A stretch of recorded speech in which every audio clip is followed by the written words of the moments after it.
Philippe, avec vous, on va voir justement les ambitions du territoire sur la méthanisation et ce qui en découle, c'est l'accompagnement et les différents accompagnements. Philippe Mangin, qu'on peut applaudir.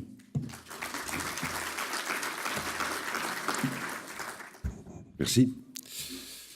Madame la Présidente, merci de nous avoir conviés à cette journée. Félicitations aussi pour cette initiative, parce qu'on vient de le voir, on est dans une période où on a un recul suffisant, on peut dire, et puis à la veille, sans doute, d'un changement de braquet, compte tenu du nombre de projets déjà recensés et qui, on le sent bien, devraient croître encore de façon importante. Alors, moi, je n'ai pas de diapo, pas de graphique, pas de chiffres. Ça, c'est un peu embêtant, parce qu'il y a certains chiffres que j'aurais quand même aimé vous confirmer.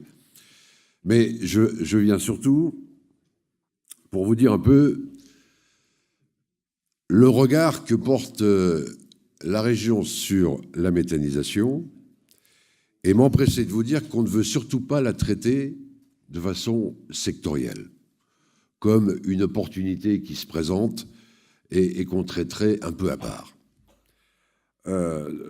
Au niveau de la région Grand Est, d'abord, on est porteur d'un très gros programme, d'un programme ambitieux, aux côtés de l'ADEME et de l'État, qui s'appelle Climaction. Retenez bien ce nom parce que il est et il sera surtout pour tous les acteurs, les particuliers, les entreprises, les agriculteurs, les collectivités. Ce sera vraiment la clé d'entrée pour tous les projets énergétiques et les projets même d'économie circulaire. Et la méthanisation est un des volets prioritaires de ce plan Climaction. Ensuite, je ne résiste pas à vous dire un mot sur le contexte de notre région et vous rappeler que nous sommes la première région énergétique en France. Première région productrice d'électricité éolienne. Première région en nombre d'installations de méthaniseurs. Bon, on va peut-être se disputer la place avec l'une ou l'autre. Mais en tout cas, on est sur le podium. Troisième région productrice d'électricité hydraulique. Et puis surtout, deuxième région productrice d'électricité nucléaire. Et je dis et surtout, car dans cette filière du nucléaire, il y a deux événements majeurs sur notre territoire du Grand Est. Le premier, c'est la fermeture de Fessenheim. Et le second, c'est le projet CIGEO, Centre industriel de stockage des déchets radioactifs, à Bure. Bien, ces faits, le fait que nous ayons cette ressource énergétique telle qu'elle se présente aujourd'hui, ces deux événements, Fessenheim et Bure, ont amené la région Grand Est à lancer un grand programme pour devenir une région totalement bas carbonée à l'horizon 2050. Et c'est vraiment ces événements, Fessenheim, etc., qui nous ont conduits sans doute vers ce sursaut. Région totalement bas carbonée, où l'énergie verte devienne totalement au service des usagers, de l'industrie du futur, d'une mobilité intelligente, route, air, fluviale, et d'une smart région. Voilà. Avec ces deux événements, je crois il y a eu un sursaut pour que notre région devienne vraiment leader en la matière et une région bas carbonée. Et d'ailleurs, la délégation bioéconomie que m'a confiée le président s'inscrit complètement dans cette ambition. Et voilà, c'est dans ce contexte que la région va traiter de la méthanisation.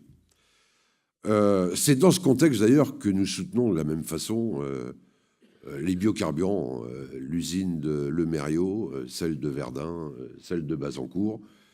Et vous aurez peut-être remarqué que le premier qui a dégainé sur le sujet, en l'occurrence, c'est Jean Rottner. Et puis je crois aussi Catherine Vautrin.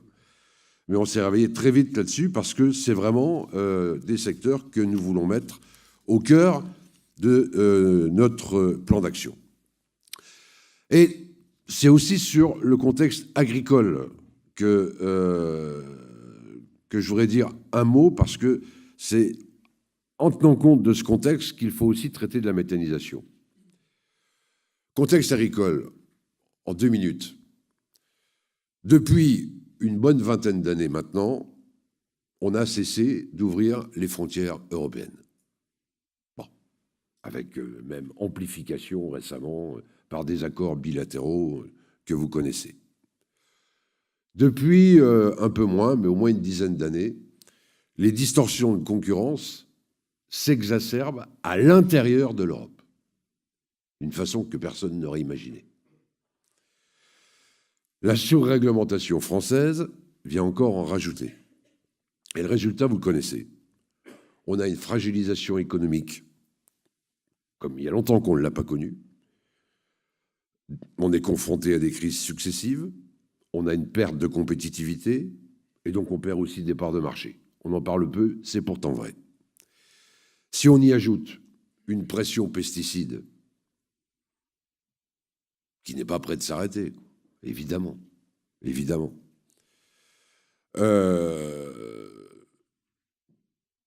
Il faut agir, c'est notre point de vue à la région, vite et plus fort dans 2 directions. Changer nos méthodes de culture.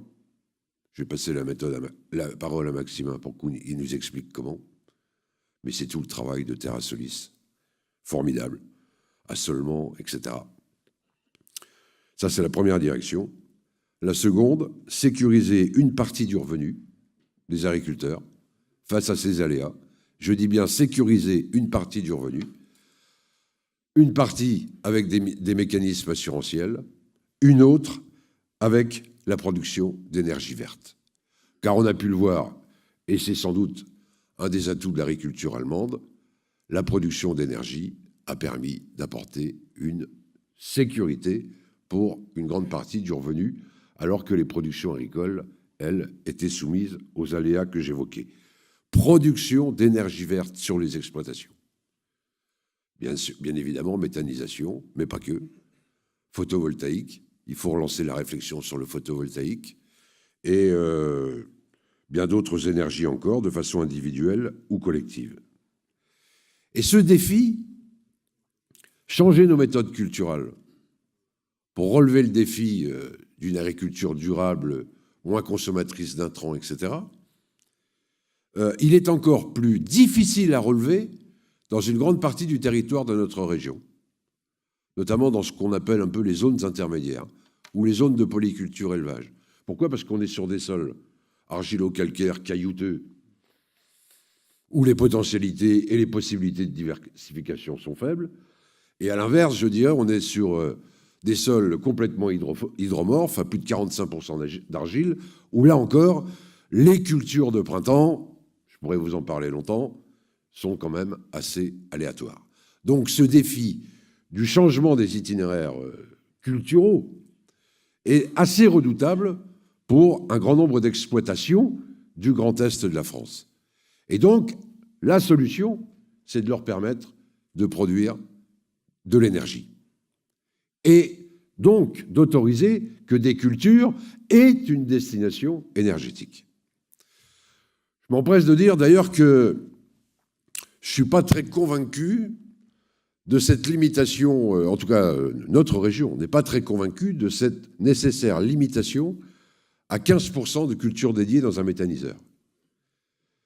Non pas que le modèle allemand nous enthousiasme et que c'est vers lui qu'on voudrait se diriger, mais on se demande à la région, en faisant toutes les études que nous réalisons en ce moment et en dialoguant avec beaucoup des acteurs, on se demande si le 15%, au fond, ne faudrait pas mieux l'appliquer au niveau de l'exploitation agricole.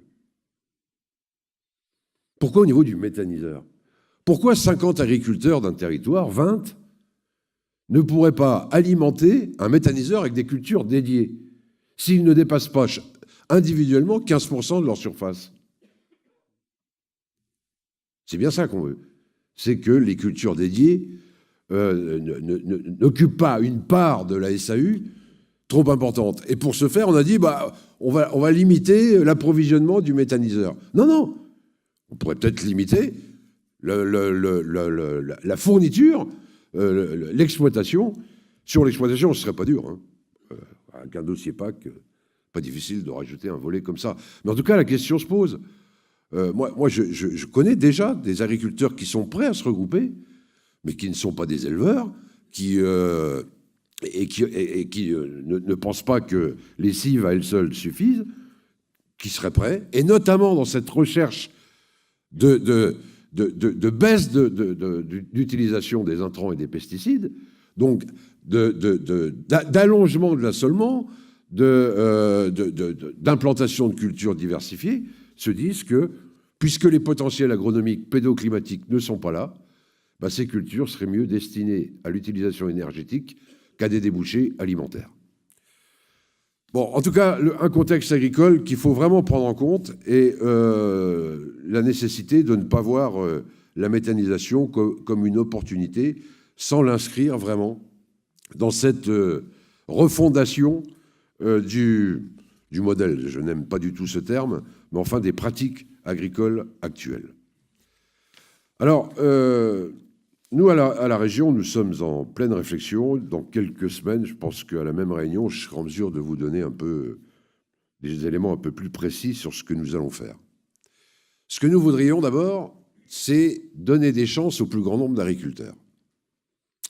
On a vu, il y a une centaine de projets, enfin, il y a une centaine de méthaniseurs sur notre territoire. On vient d'entendre que les projets, enfin, qui sont plus que des projets, il y a des réalisations en cours, elles sont nombreuses. Et les projets, tous les acteurs les recensent actuellement, ils sont assez nombreux. Ils sont pour la plupart encore individuels. Et effectivement, il y a ce risque que des grands opérateurs s'intéressent de près à la question et que des agriculteurs ne soient que des chauffeurs de tracteurs ou des fournisseurs. Ce risque existe. Et nous, à la région, on ne veut surtout pas... Enfin, on veut participer à l'empêcher. Nous recensons aussi quelques agriculteurs qui ont la même stratégie que les industriels qu'on cite. Hein. Bon, j'ai participé à une réunion d'acceptabilité sur un territoire de projet d'un agriculteur pour lequel sa propre ressource représentait 15% de ce qu'il avait envie de faire. Et il contractualisait avec ses voisins paysans. Moi, j'ai recommandé aux voisins paysans de devenir actionnaires de l'outil. Bon. Ça, c'est des choses que nous devons prendre en compte, nous, à la région. On ne va pas soutenir tous les projets. D'abord, parce qu'il va falloir beaucoup de moyens, je vais en parler, et que le rôle d'une collectivité est de tenter de donner aussi une certaine orientation à ce qu'elle souhaite, au paysage énergétique qu'elle souhaite. Alors, on va essayer de voir avec les acteurs professionnels, les chambres d'agriculture, les coopératives, évidemment, les collectivités, les codécoms. On va voir comment on peut faire émerger davantage de projets collectifs pour donner des chances au plus grand nombre d'agriculteurs et voir aussi comment un méthaniseur peut être envisagé comme un projet de territoire avec le PCI, avec la codécom et une gestion des déchets, des collectivités, etc. Penser, imaginer dans le prolongement d'un territoire donné. Je pense que là aussi, cette recherche de bouquet énergétique que tout le monde a en tête, eh bien, il se fera aussi à partir de territoires. Les EPCI y réfléchissent, et je pense qu'on, dans la mesure du possible, on pourrait essayer d'inscrire la méthanisation dans une dynamique comme celle-là. Alors, dans mes propos, il ne s'agit pas d'opposer ce qui serait projet individuel et ce qui serait projet collectif, évidemment, ni d'abandonner le soutien à des projets individuels. Je ne veux surtout pas créer de confusion, mais je dis que nous souhaiterions voir dans quelle mesure on peut développer davantage de projets collectifs. On fera nôtre aussi à la région certains critères d'éligibilité retenus par l'ADEME. Par exemple, l'ADEME dit, pour l'approvisionnement, 90% de cet approvisionnement devrait provenir d'une distance inférieure à 20 km. Ça nous semble être raisonnable. Ça nous semble être raisonnable. Encore, ici, nous sommes dans une région où les flux logistiques sont assez bien appréhendés, bien maîtrisés, parce que vous avez des cultures industrielles comme la betterave, la luzerne, etc. Et je crois qu'il y a un certain savoir sur la gestion des flux. Je vois des unités de méthanisation importantes dans d'autres coins de la région Grand Est qui fonctionnent, d'ailleurs parce que la législation le permettait à cette époque, à 100% au maïs en silage. Quand on voit des remorques, camions aller chercher du maïs en silage à 60 km de l'unité, il faut arrêter, quoi. Bien évidemment, tous les maires des villages sont dans une furie épouvantable, les populations aussi, et on commence là à se confronter à un vrai problème d'acceptabilité. Et peut-être même de compétitivité, hein, parce que on peut s'interroger au-delà d'une certaine distance. Donc, ce critère 90% inférieur à 20 km, c'est un critère qui nous semble raisonnable. Un plan d'approvisionnement contractualisé, complètement garanti. On ne peut pas jouer non plus avec ça. Il faut une vraie sécurité en la matière. Il y a bien évidemment de gros progrès avec ces 15% de culture dédiée, dont on peut discuter des modalités comme je le faisais. Il y a l'herbe, il y a le problème de l'herbe. Enfin, il y a le problème. Il y a la possibilité d'exploitation de l'herbe.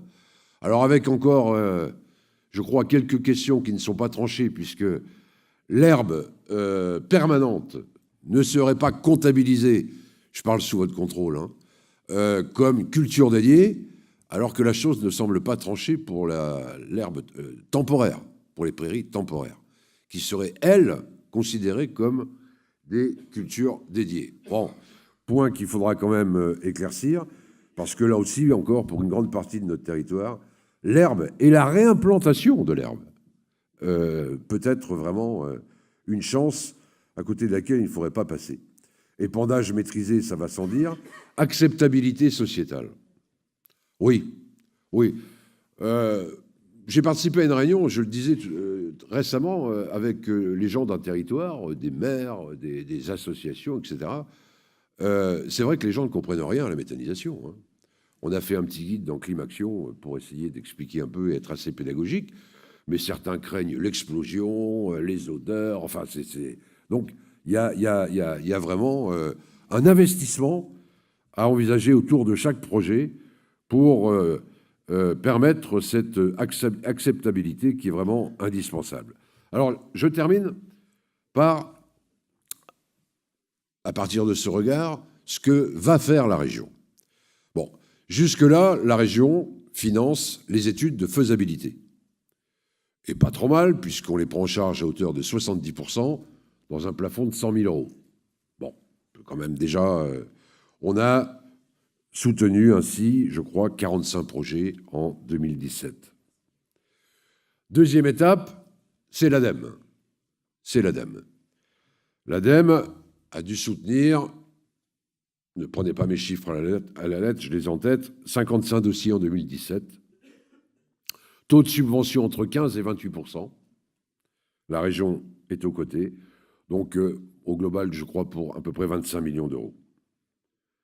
Mais l'ADEME, vous le savez, nous a fait, enfin, est confronté à une baisse drastique de ses moyens financiers et donc est en train de réviser les critères d'éligibilité. Et naturellement, ça va se traduire par une baisse du soutien et de la part des subventions dans les projets. Le volet européen, il existe FEDER et FEADER. Mais ce volet a été traité dans chaque ancienne région. Lorraine, Champagne-Ardenne, Alsace. Dans des conditions différentes et avec des moyens différents. Pour faire simple, la Lorraine a été assez putsching sur le sujet.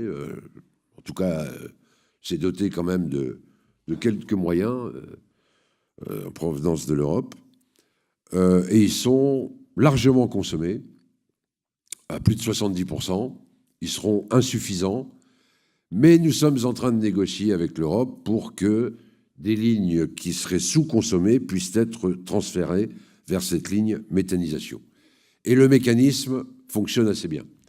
En Champagne-Ardenne, il y avait une petite ligne, mais elle n'a pas été consommée, parce que la compatibilité avec les critères d'éligibilité de l'ADEME n'a pas pu être trouvée. Donc nous sommes là aussi en train de négocier avec Bruxelles pour modifier et permettre à la Champagne-Ardenne au moins de bénéficier de quelques millions qui avaient été envisagés. Mais ce n'est pas de là que viendront les solutions et les gros apports, en tout cas jusqu'en 2020. On aurait besoin de 8 millions d'euros par an. Au grand maximum, on va en avoir 10 pour 3 ans. Donc, ce n'est pas de là que les solutions viendront. Alors, reste la région, mais pas que quand même. Je pense qu'il y a d'autres acteurs qui nous rejoindront, mais nous sommes conscients de l'effort que nous devons réaliser pour cette période. Parce que vraiment, je pense qu'il y a devant nous, pour 3-4 ans, un très gros coup, quoi. On sent bien que les projets sont nombreux, les réflexions sont en cours, les salles se remplissent quand on parle du sujet. Ça va durer 3, 4, 5 ans. Il ne faut pas manquer cette période-là. Après, bien évidemment, ça va se tasser. D'abord parce que la ressource n'est pas inépuisable, même si elle est très importante. Et d'ailleurs, quand on parle ressources, là encore, je me tourne vers Maxime Charpentier, mais ne parlons pas de la ressource actuelle. Ne parlons pas de la ressource actuelle. La ressource actuelle, elle est suffisante, il n'y a encore pas de conflit important, mais imaginons la ressource de demain. Et ce ne sera pas la même. Pour les raisons que j'évoquais, parce que nos pratiques culturelles vont considérablement évoluer et nous aurons beaucoup plus de cives, beaucoup plus de culture appropriée, et donc une ressource bien plus importante, sans doute, notamment si on veut aussi gagner la bataille de l'azote, avec des cultures qui le permettent, on aura une ressource bien plus importante. Donc, il y a un gros coup devant nous, et ensuite ça se tassera. Donc, moi j'essaie de convaincre mes collègues de la région et mon président qu'il va falloir faire un énorme effort pendant 3 ans, 4 ans, et qu'après, on aura absorbé, ça ira mieux, et donc c'est un effort très, très ponctuel sur quelques années qu'il faut faire. Sous quelle forme? Avance remboursable. On nous dit effectivement que c'est une mesure qui est considérée comme la plus efficace, facile, elle vient compléter et rassurer le banquier. Bref, il y a une vraie demande sur l'avance remboursable. On fera. On a une petite expérience sur l'avance remboursable, elle n'est pas toujours très heureuse. Hein. Faut quand même dire ici qu'il y en a qui oublient de rembourser. Hein. Bon, voilà. Et donc, voilà, quand c'est le cas, l'avance remboursable est devenue une subvention. Ah ouais, mais enfin bon. Vous évoquiez la rareté de l'argent public. Je peux vous assurer que c'est le cas et que ça va pas en s'améliorant. Et donc, on a quand même un devoir de rigueur dans la gestion de nos collectivités, évidemment. Mais l'avance remboursable est une mesure parmi que nous retiendrons dans notre intervention. La création d'un fonds d'investissement. Ça, c'est la possibilité pour notre collectivité, le conseil régional, de venir au capital des sociétés de méthanisation. Alors, il y a une société d'économie mixte assez connue dans le paysage, notamment lorrain, qui s'appelle la SEBL, Société d'équipement du bassin lorrain, qui a vocation, qui a vocation à être Grand Est, et qui l'est déjà d'ailleurs, qui est sur le point de créer une filiale qui s'appellerait la SAS Green, avec un capital au départ de quelques millions d'euros, on parle de 4-5 millions d'euros. Elle aurait vocation à entrer au capital des sociétés de méthanisation. Bien évidemment, c'est une société d'économie mixte, 72% portée par les collectivités, le reste par un certain nombre d'acteurs ne peut pas vraiment qualifier de privé puisqu'il s'agit de la Caisse des dépôts ou des chambres de commerce et d'industrie, j'ai envie de dire bienvenue au club, quoi. Là, on peut vraiment créer un pool d'acteurs publics et privés. On a même pensé à la participation citoyenne dans ce genre de fonds pour intervenir au capital. Là aussi, il y a des avantages et des inconvénients sur l'intervention au capital, mais enfin, c'est quand même du fonds propre. Et ça sécurise quand même assez bien les montages financiers.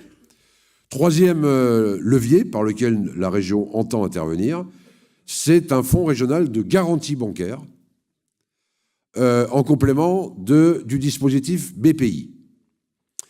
Et j'ajoute que ce fonds de garantie serait cumulable avec les deux mesures précédentes que j'évoquais. Avance remboursable et ou participation en capital. Franchement, la garantie, c'est l'outil qui coûte le moins cher et qui est le plus efficace. Bon, voilà, c'est vraiment, enfin, pour la collectivité que nous sommes. Et puis enfin, dernier levier, bah, c'est la subvention. C'est la subvention. Elle a deux inconvénients. Elle est fiscalisée. Donc l'État vous en reprend et nous en reprend un bout. Bon. Et puis, l'association des méthaniseurs nous le fait remarquer, elle aurait tendance à faire monter les coûts. C'est pas faux. Cela étant, on peut quand même y veiller. On peut quand même y veiller. Et puis, là encore, tout dépend aussi du taux de subvention. Enfin, très franchement, cet aspect n'est pas tranché, mais nous sommes un certain nombre à tenir, et particulièrement moi, à ce que nous puissions continuer à intervenir en subvention. C'est quand même un levier efficace. Peu de chefs d'entreprise vous diront le contraire. Et donc, c'est une quatrième solution que nous n'excluons pas. Alors, ensuite, on va renforcer ce qui était étude de faisabilité, qu'on va appeler plutôt soutien à l'ingénierie, pour étoffer un peu le contenu de cette étude. Y associer les problèmes d'acceptabilité, etc. Je crois qu'il ne faut pas hésiter à investir encore plus dans l'ingénierie qui entoure les projets de méthanisation et sous tous les aspects. Il y a même des aspects organisationnels, etc., qui ne sont pas toujours très bien appréhendés. Et donc, nous sommes déterminés à faire mieux en matière de soutien à l'ingénierie. Et puis enfin, nous allons lancer un appel à projet PIA 3, Programme d'investissement d'avenir, autour de la filière méthanisation, parce qu'il y a quelques enjeux qui méritent vraiment d'être regroupés dans un vrai programme régional qui, bien sûr, suppose des soutiens financiers tels qu'on peut les envisager dans un PIA. Il y a toute la problématique de la ressource, je l'évoquais. Il faut qu'on ait une vraie veille là-dessus. Il y a tous les équipements innovants autour les innovations technologiques. Bon, il y a la plateforme CertiMeta qui sera opérationnelle fin 2019. Il y a tout un travail à travers le schéma régional de la biomasse, sur la diversification des intrants, sur le digestat. Enfin, ouais, il y a de quoi bâtir un vrai programme innovation-recherche autour de la filière méthanisation prise dans son ensemble. Tout ça, on va le voter au plus tard au mois d'octobre. Et je pense qu'avant l'été, nous aurons arrêté les modalités de tout ça pour qu'elles soient ensuite soumises aux commissions et passées au vote de la plénière au mois d'octobre. Donc, on est vraiment en période de finalisation. Comme mon introduction a tenté de vous le dire, on n'a pas l'intention de faire petit bras. C'est une volonté vraiment forte de la région de ne pas manquer ces 3-4 années qui viennent et d'inscrire la méthanisation comme une occasion de participer à la transformation de l'agriculture et une solution énergétique vraiment intéressante. Donc je pense pouvoir vous dire, sans trop de crainte, de représailles, que nous serons au rendez-vous et que notre soutien sera fort. Merci de votre attention. Merci Philippe Mangin pour avoir partagé avec nous la vision que vous portez, vous, à la région, sur le développement de la méthanisation au niveau du territoire, et puis réellement les différentes pistes de financement, de caution ou d'avances remboursables sur lesquelles vous travaillez et qui seront votées en octobre, je le rappelle, en octobre 2018. Alors maintenant, on va accueillir celui qui est dans le cœur de la machine dès que vous avez un projet de méthaniseur. C'était le premier, il a commencé en 2004, c'est ce que disait Madame la Présidente tout à l'heure. Je demande d'accueillir François Istas, donc du Crédit Agricole Nord-Est. Voilà.